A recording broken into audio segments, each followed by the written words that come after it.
मृत्यु के बाद एक आत्मा की यमलोक तक की यात्रा में 47 दिन का समय लगता है। तो क्या होता है इन 47 दिनों में एक जीव आत्मा के साथ? आइए जानते हैं विस्तार से।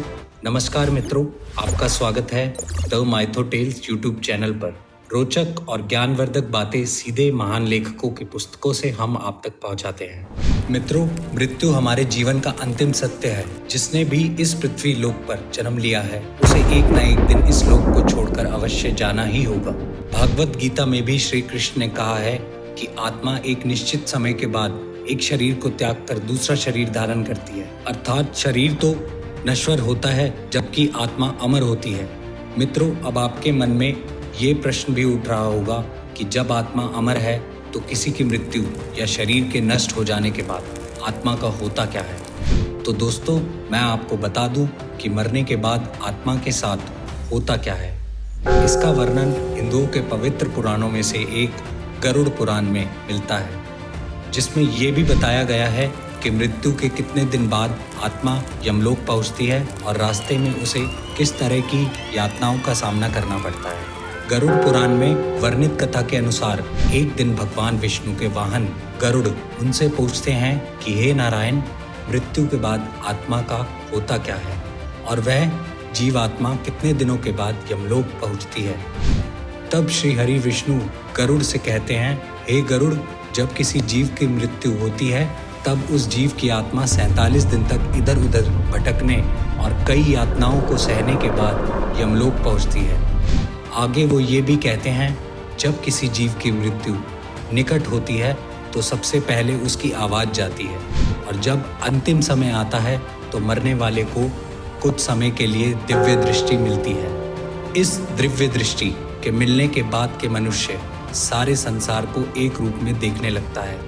उसकी सारी इंद्रियां शिथिल हो जाती हैं, जिसके बाद मृत्यु के समय यमलोक से 2 यमदूत आते हैं। यमदूतों को देखते ही आत्मा डर से हाहा करने लगती है और शरीर से बाहर निकल जाती है। जैसे ही आत्मा शरीर को त्यागती है वैसे ही यमराज के दूत जीव आत्मा के गले में पाश बांध देते हैं और फिर वो उस आत्मा को लेके यमलोक चले जाते हैं। गरुड़ पुराण में ये भी कहा गया है कि अगर मरने वाली आत्मा पवित्र हो तो उसे परमात्मा खुद अपने वाहन से लेने आते हैं, लेकिन अगर आत्मा पापी हो तो उसे गर्म वायु और अंधेरे के रास्ते से होकर गुजरना पड़ता है।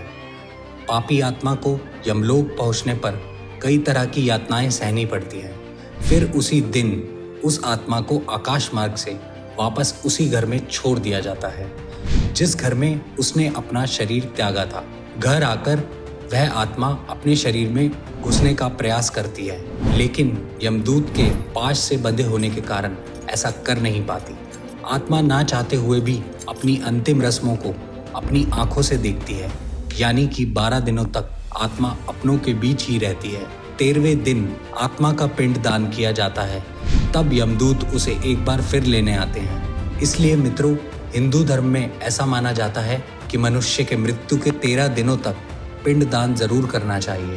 पिंड दान से सूक्ष्म शरीर को चलने की शक्ति मिलती है, फिर भी इसके बाद आत्मा का यमलोक तक का सफर कठिन ही रहता है। इसके बाद शुरू होती है वैतरणी नदी को पार करने की यात्रा।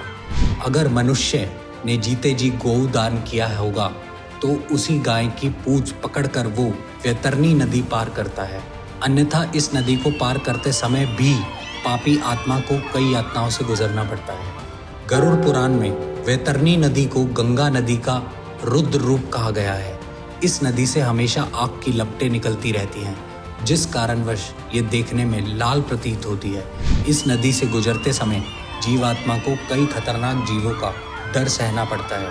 इससे गुजरते समय आत्मा को ऐसा महसूस होता है मानो जैसे कोई उसे इसमें डुबोना चाह रहा हो। इस तरह पापी जीव आत्मा को इस नदी को पार करने में 34 दिन का समय और लगता है, जिसके बाद आत्मा यमदूतों के साथ यमलोक पहुंच जाती है, जहां उसे उसके कर्मों के अनुसार सजा भोगने के लिए नरक में भेज दिया जाता है।